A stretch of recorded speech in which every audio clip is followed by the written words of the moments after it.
Once again, I just want to point something out here. And by the way, this is the media, in my opinion, absolutely running completely with the bait. Like, Republicans set the bait up, okay, leak happens, and then instead of analyzing the future of people who can have a pregnancy in this country and what will happen to them, they are now immediately, because they're such procedural fetishists, because liberals are so smooth-brained and so pathetic that they, of course, immediately stepping on that landmine and talking about a debate around the procedures. I don't care. I do not care about the procedures. I do not care about the leak. I don't care if it's a right-wing guy that leaked this. I don't care if it's a fucking left-wing guy that leaked this. Okay? I do not care. They should leak all of it. Okay? They should show everything that they're doing in there. If you have a lifelong God King role in developing society and in fundamentally changing the way people live, you don't have any privacy. No expectation of privacy, in my opinion. Straight up. That's crazy. Here it is. The New York Times is failing at this moment radically. Supreme Court confirms leak, says Roe draft is not final. That's the main title you went with? And then the other Washington Post story is fierce Roe v. Wade debate ensues after a leaked draft opinion. Disclosure Monday by Politico of a draft opinion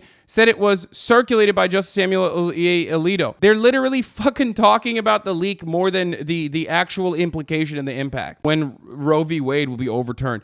I just want to fucking point this out. And the reason why they're doing that, for the record, the reason why they're doing this is because, one, Republicans are doing this so that they have something to be outraged by, even when they're winning, okay? Because you can't just like win. You have to like pathetically embarrass your opponent. Winning is not anything for them, really. Like, what did they win? Oh, they fucking stopped women from being able to get abortions in red states. Okay, well, you know, it was already incredibly difficult anyway. You know what I mean? They were doing that already. They've been doing that. They haven't stopped doing that for the past fucking 20 years. How many fucking abortion clinics exist in places like Kansas? Lawboy says, in all the hand-wringing about the court leak, I have not seen a single coherent defense of what concrete interests are actually served by keeping draft opinions confidential. If justices are merely doing the objective and impartial practice of law, what does it matter? Every conservative whining about this is speaking entirely in abstraction. Some intangible and unquantifiable damage was done to the court. Can someone explain what specific problems will this lead to? They're talking about, and I'll tell you what it is. They're worried that the public will be able to pressure this infallible institution that is supposed to be above the rabble. Okay, that's it. And liberals are afraid of it too because they don't want conservatives to pressure the court in the future, in some like future situation where, I don't know, we maybe in the next like 40 years we'll have like 4 fucking liberal Supreme Court justices. You know what I mean? Like, maybe they just don't want the public to influence their decision. They don't want this to be adjudicated in the eyes of the public, and that can be weaponized, and I do see that. But also at the same time, I've given up. Like, I don't care. This is the same argument that I have towards the filibuster. People constantly talk about a hypothetical scenario where the filibuster could be magically used against, you know, some like mega racist legislation from passing or some shit. But that's never happened. It actually is the exact opposite. Historically, the filibuster has literally been used to push back civil rights legislation for 10 years. You know what I mean? It's always like some fucking white supremacist dingus who is literally directly related to the fucking Klan turning around and being like, yeah, that's right, black people can vote in my state. God damn it. No shot. I'm doing a filibuster. I'm filibustering in them hoes. That's how it always works. It doesn't matter. So fuck it. Fuck it. Abolish the filibuster. Fuck it. Yeet it. Like, people constantly talk about like, oh, look, think about how horrible and indefensible it would be when the Republican Party will take advantage of this. They will pass so many more awful laws. I'm like, well, the filibuster exists right now. They're not using it. They're not using the Senate to push this legislation. They've already moved beyond the interest. They've already moved beyond the need to use the Senate. They're literally using the Supreme Court. They're using the Supreme Court and they're using state legislatures. And you can't fight back against that. So you might as well try to fucking change Congress a little bit so there is actually something you can do. Like, what are we talking about? A hypothetical situation where the Republicans win? The Republicans are winning right now, dumbass. Okay? They're winning. They're currently winning even when they're losing because they don't care. They do not care about the institutions. They only use it as a talking point. Liberals, on the other hand, unironically do care about institutions. Former Hillary Rodham Clinton press secretary Brian Fallon is calling the clerk who leaked this brave, if it was indeed a clerk at the court. A Vox correspondent, a senior correspondent, is saying, seriously, shout out to whoever the hero was within the Supreme Court who said, F it, let's burn this place down. Do you condone those statements? Oh my God. Oh my God. He should just be like, no, it's awesome.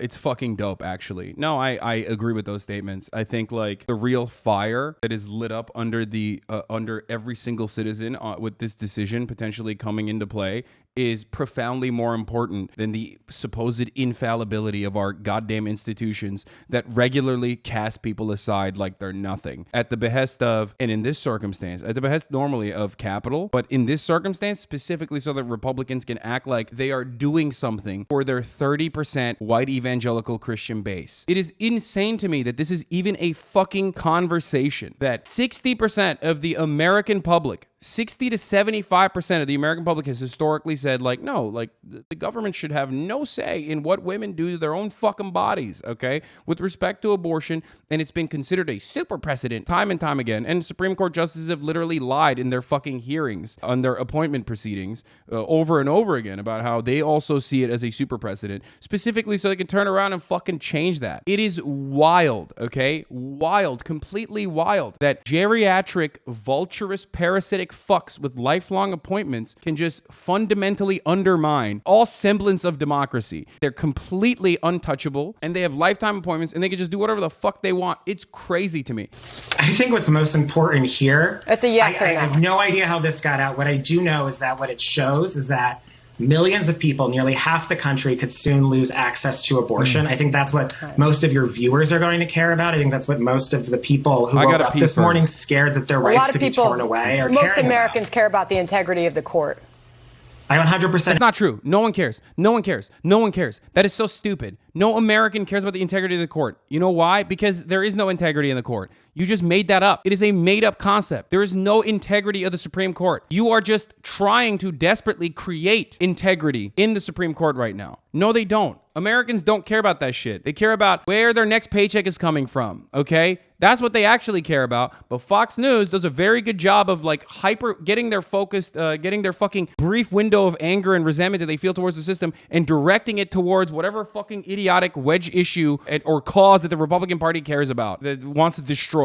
That's it. That's every day. That's every day. You don't give a fuck. Why would you ever care? No one cares about that shit. No one. That's not a real thing. And liberals do that shit all the time, and I fucking despise it, and I shit on them when they do that. When they're like, oh my God, I care about the fucking integrity of the court. No, shut the fuck up. Shut up. The Supreme Court is important for the separation of powers in some ways. Dude, you are literally a communist. You say commie mussy, and you're talking about like another unelected institution whose majority right now come from literally two presidents that appointed five of them. Both presidents were Republican presidents that literally got the minority. They did not even win the majority of votes, okay? It's crazy. It's actually crazy to fucking think that this institution that straight up has always undermined the people's will, okay?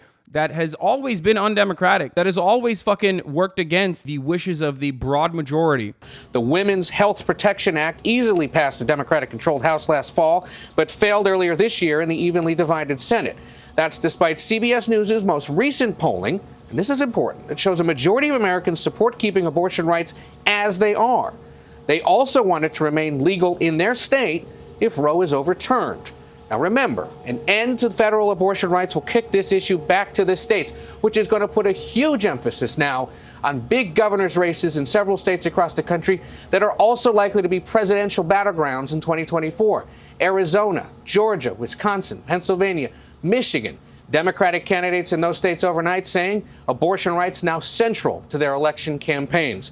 And Democrats have been warning since the high court. Democrats are so fucking horny to use this as an opportunity to like raise funds for the midterms, by the way, because they're disgusting, pathetic little fucking freaks. That's why, for the record, because they're gross, pathetic little freaks. How does American politics work? Well, let me tell you how. Republicans basically use every undemocratic principle they can and every single institution they can to enact a significantly worse agenda every single year. The moment that you take your foot off the fucking gas, they will literally revert back to the dark ages, okay? They will turn around and fucking institute slavery if they could. All right. Straight up. Straight the fuck up. It would take a while to get there, but they would 100% do it. We already have a version of that in our criminal justice system, and many of you motherfuckers don't even think about that. 20% of the entire planet's incarcerated population. That's not an accident. Okay, so let's just establish that, right? Republicans get worse and worse the moment that you take your foot off the gas. Democrats rely on Republicans being bad to say, look how bad they are. You have to vote for us now, okay? You just have to vote for us because look how bad they are. Look at the alternative. Look at Donald Trump. Look at the alternative. And that's how we just continue going down this horrifying fucking path where we accelerate towards just a fascist institutional control. Great example of this, for example, is our treatment of immigrants, asylum seekers specifically. Under Donald Trump, the only COVID protection provision that we ever instituted at the federal level and aggressively pursued was Title 42. Title 42, what is that? It's the claim that immigrants are, we just simply do not have the infrastructure to make sure that immigrants that are coming in and legally seeking asylum are, COVID free. We just have no way of figuring that out. So we just expel them. Okay, this was a CDC provision used to expel and purge asylum seekers. The Democrats, until recently, which they made it exempt for Ukrainians, were using that. They were using Title 42. The Democrats that straight up ran on Donald Trump being so bad and so horrifying to immigrants at the border turned around and defended Title 42's application in courts. That was the Biden administration that did that. You need to understand that they do not give a fuck. Okay, they don't care. And some of the Democrats are still defending it, for the record. You need to understand, Democrats do not care about progress. They don't. If they did, they would have done something about codifying Roe v. Wade for the past 50 fucking years, specifically under Obama when they had a filibuster-proof majority. Okay, so I'm going to tell you a little story. Now that I've talked about how Republicans are fucking demons and how they're using abortion, even though it's deeply unpopular, they're using this as a fucking way to galvanize their base of support. I'm going to talk a little bit about the demon rats. Okay. Let's look at what Brandon is saying today. Brandon, of course, came out and basically stated, look alive, Jack. Why? You just got to vote extra hard next time. All right? That's what basically he said. My statement on the reported Supreme Court decision draft, Jack. We don't know if the draft is genuine or whether it reflects the final decision of the court. Look alive. With that critical caveat, I want to be clear on 3 points about the cases before the Supreme Court. First, my administration argued strongly before the court in defense of Roe v. Wade, and we said that Roe is based on a long line of precedent recognizing the 14th Amendment's concept of personal liberty against government interference with intensely personal decisions. For the record, they are going to destroy the 14th Amendment, okay? That is that's the main takeaway for the record from the Alito draft that leaked, is that anything, and I mean anything that they consider to be fucking constitutionally protected under due process, they are going to go after, which means contraceptives, which means gay marriage, anything and everything that they could use that could be, or privacy, which fucking, good luck. That didn't really exist anyway. Anything and everything that they can undermine, they will use. Okay? Yeah, Brown v. Board of Education. Again, already, our schools are already segregated, so it's kind of weird to have this conversation about things where I'm like, Brown v. Board of Education will be undermined or turned around. And it's okay, well, our schools are already segregated. For the most part, they are. Okay, let's get back to this. I believe a woman's right to choose is fundamental. Second, shortly after the enactment of Texas Law SB 8 and other laws restricting women's reproductive rights, I directed my Gender Policy Council and White House Counsel's Office to prepare options for the administration's response to the continued attack on abortion and reproductive rights, Jack. Third, and this is my favorite, okay, this is my favorite Brandon, okay? Third, if the court does overturn Roe, it will fall on our nation's elected officials at the levels of government to protect a woman's right to choose. And it will fall on voters to elect pro-choice officials this November. That's right. Look alive, Jack. You didn't vote hard enough. You need to vote harder. You need to vote. I'm voting so hard right now, my dick is hard. For the first time, it's like I got Viagra, Jack. Every time I vote, my dick gets even harder than it was before. Bro, this fundamentally undermines everything else that he's saying here, okay? We already did. We did our job. Now it's time to do yours. Figure out a fucking way. I do not care about old institutions. I do not care about rules. I do not care about the law. I do not care about trying to create a system where you are operating under the pretense that you are actually being fair and balanced. Just get it done. Be like Republicans, okay? Be like Republicans. They don't need fucking the majority. They don't need to win. They don't need to do anything. They just get it done. They have successfully taken over state legislatures all across the fucking country and literally run through gerrymandered districts, literally run every fucking state governance. So they can turn around and go, hey, we should do states' rights again. What is wrong with you? What is wrong that you're like, come on, Jack, we got to vote even harder? How are you going to get people to go out and vote for you again while you are literally in power? And there are already like neoliberals rushing to defend this and fucking turning around and being like, yeah, he's right. Fuck you. It's your fault. It's our fault. We didn't vote hard enough. Like, I voted, dumbass. What do you want? I did. I voted. I door knocked. I fucking keep getting ass blasted from the DNC for my crime of fucking maxing out the Bernie Sanders. So now they're like, literally, Nancy Pelosi's got my fucking line, dude. Holy shit. Constantly like, Hasan, please, I'm begging you. I'm desperate. I've been a bad little girl. You need to give me some money, wumpies, okay? Please. Every fucking day. Every goddamn day, I'm getting fucking blasted. It's Nancy. I'm in Ukraine right now. Please give me some money. Shut the fuck up, Nancy Pelosi. So yeah, at the federal level, we will need more pro-choice senators. Dude, what is it? When will it stop? Is it going to be okay when we have, are we going to have enough when we have 100 pro-choice senators? Is that when? I guess you can't, because you can't have a filibuster-proof majority, because then you're going to have enough people in the Democratic Party that say, well, I don't know about this abortion stuff. Because we did have that. We had a filibuster-proof majority back in the day, and nothing happened. Bro, this is negative as hell. Listen to Biden. Yeah, no, listen to Biden. Vote harder. Vote harder, guys. I mean, I'm still going to keep fucking voting, but it doesn't matter. Now I'm going to also tell you, like, literally, it fucking doesn't matter. They're proving that it doesn't. By saying, while you're in power, you got to vote even harder than you ever did before, you're showing that, like, it doesn't matter. You know who it does matter if you vote for? Republicans. Because they're fighting. They're putting the team on their goddamn back. Even when they're losing, they're still winning. Why? Because they care about the interests of some of the most psychotic people in their fucking base. They're so desperate to build any kind of winning coalition that they will literally go and fucking feed into the QAnon people. Meanwhile, on the other side, Democrats won't even listen to the reason-tempered political interest that, like, the broad majority of American working class people want. It's not even a one-to-one comparison. On the one hand, you have the extreme right that's literally fucking saying Joe Biden has half-eaten babies in a basement, okay? On the other hand, you have, like, what? Extreme leftists like myself saying, like, we should have a single-payer healthcare system that brings us up to the same level as, like, other much poorer OECD nations. That could be cool, I think. And it's like, these two things are extreme, and we can't have it. We can't have it happen. So here, and by the way, there was a literal fucking time when we did have a filibuster-proof majority, but then the same exact problems persisted because these are institutional hurdles that we have built for ourselves. And by we, I mean the Democratic Party. The Democratic Party will always find a rotating villain. The Democratic Party will always find some reason why they can't push for change that they promised, okay? Here, this is Barack Obama in July 17, 2007, talking about Roe v. Wade. What would you do at the federal level, not only to ensure access to abortion, but to make sure that the judicial nominees that you will inevitably be able to pick are true to the core tenets of Roe v. Wade? Well, the first thing I'd do as president is sign the Freedom of Choice Act. That's the first thing that I'd do. Now, hold on. Is that the first thing he's doing as president? Let's take a look. Hold on one second. the Freedom of Choice Act is not my highest legislative priority.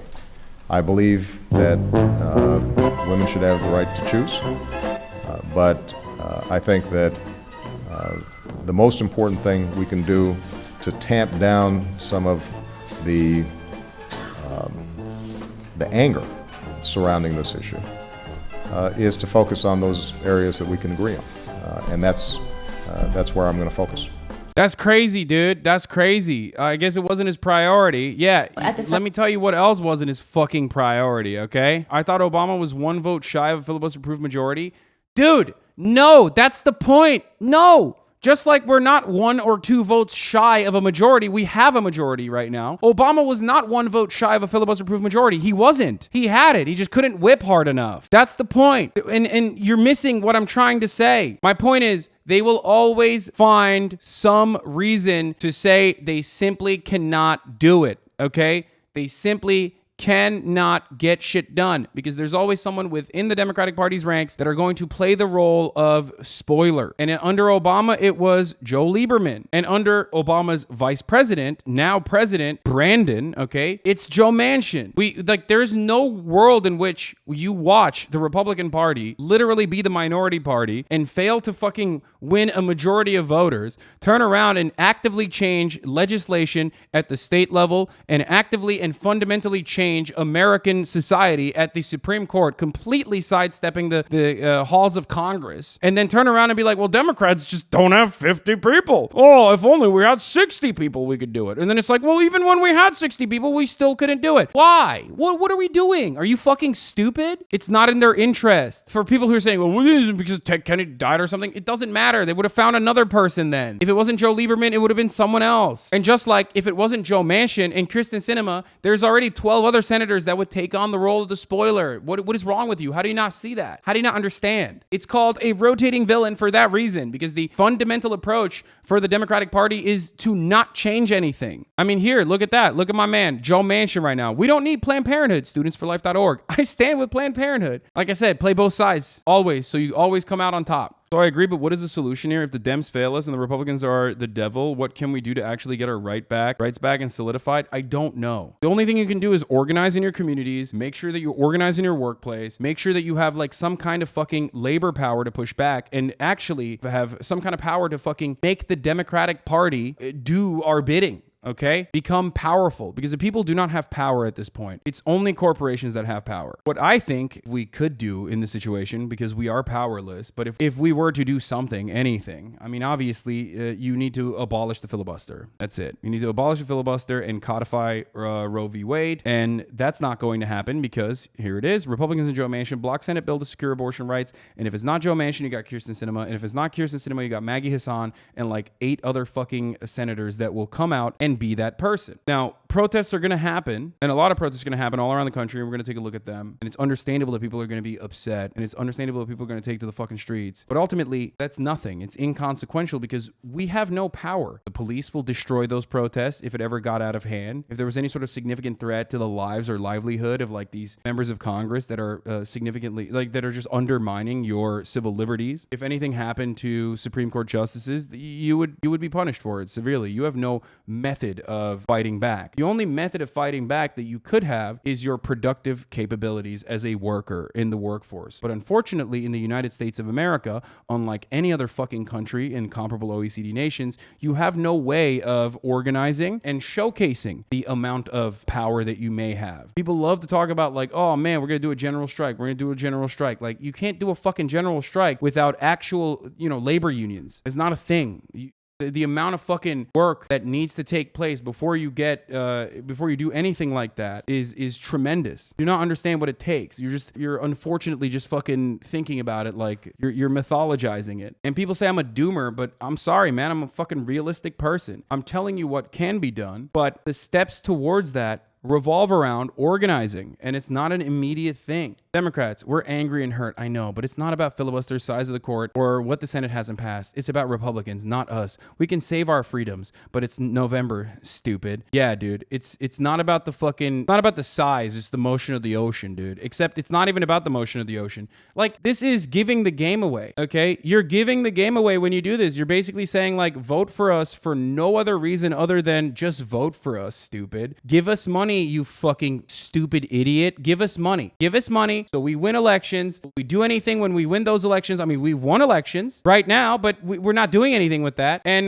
you're going to get a whole bunch of that exact same shit over and over again, but just shut the fuck up and vote. Just shut up and vote. Just shut up. Just shut up. Just shut up. Why should we honestly keep voting for these people? Like, actually, because the alternative is even worse, okay? Because when the Republicans fucking win, they push for even worse shit. So I don't have anything. I just don't have anything. I don't have any. It's all you can. It's the most important, least important thing you can do, okay? It's the most consequential, least important thing you can do. So here is the possibility that it's a right-wing clerk on this thread. Supreme Court clerks, the kind of liberal students who end up at the court, are not an activist bunch. They're enormously risk-averse diverse, and rule-abiding. Hard to see how one of them blows their career out of the water in this way. Leaking is much more the style of conservatives right now. Think about what Justice Thomas is doing as a model for a clerk here, making a mockery of the court's recusal rules regarding his wife's role in the January 6th coup attempts.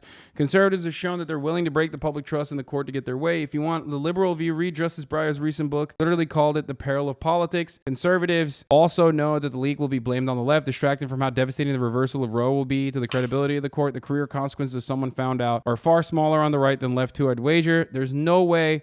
I mean, I don't know. I don't know if this is like a brave fucking liberal clerk that leaked it or a right-wing psycho who did it. And I've talked about that already in the beginning. Could be. It could be either. It's ultimately doesn't matter to me. You know what I mean? I only care about like what this decision means when enacted. And what this decision means is something that we have covered, but not enough. And I'm going to cover that right now. That was the other part of it. Because a lot of people are asking like, what does this mean for the future of America? And the immediate consequence of this is trigger laws that are in 13 states that will magically and automatically criminalize abortion in different ways, with a total of 26 states possibly criminalizing abortion shortly thereafter. What that means is if you are a woman in one of these states, if you're a person who's trying to get an abortion, you're fucked unless you're like super rich and can avoid the consequences of criminal punishment, like fly around, go to a different state, all that good stuff. Nearly 1 in 4 women in the U.S. are expected to get an abortion at some point in their lives, according to a 2017 study. If Roe v. Wade is struck down as a leaked draft memo in the U.S. Supreme Court suggests it could be, it will have a major impact on states.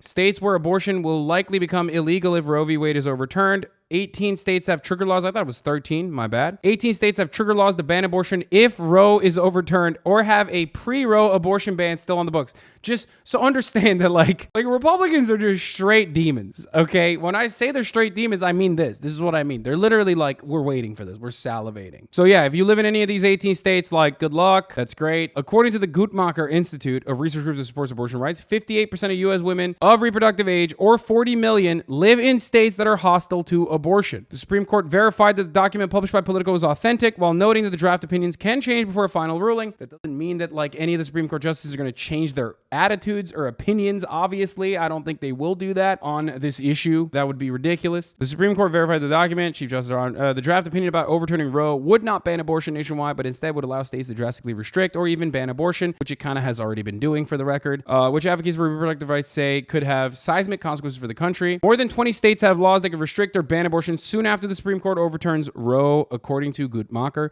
One type of statute called a trigger law is designed to take effect after a Supreme Court ruling. Some states also have, like I said, pre-Roe abortion bans that the books have not enforced. Other laws express the intent of states to crack down on abortion if permitted by the Supreme Court. So they're waiting for it. You know what I mean? States that continue to allow abortion could see an influx of patients seeking care. So that's one of the things that's probably going to happen. For example, after Texas enacted its roughly 6-week ban on abortion last year, some residents began to get abortions out of state. In the final 4 months of last year, Planned Parenthood clinics in states near Texas reported an 800% increase in abortion patients from Texas compared to the same period in prior years. Women of color will bear the brunt of the further abortion restrictions. Obviously, Black and Hispanic women get abortions at higher rates than their peers. Women of color are also often poor and could have a harder time traveling out of state for abortion. That as well. Limits on abortion access can lead to negative long-term health effects. A major study from the University of California, San Francisco found that women are harmed by being denied abortions. The women surveyed who gave birth had economic hardships that lasted for several years,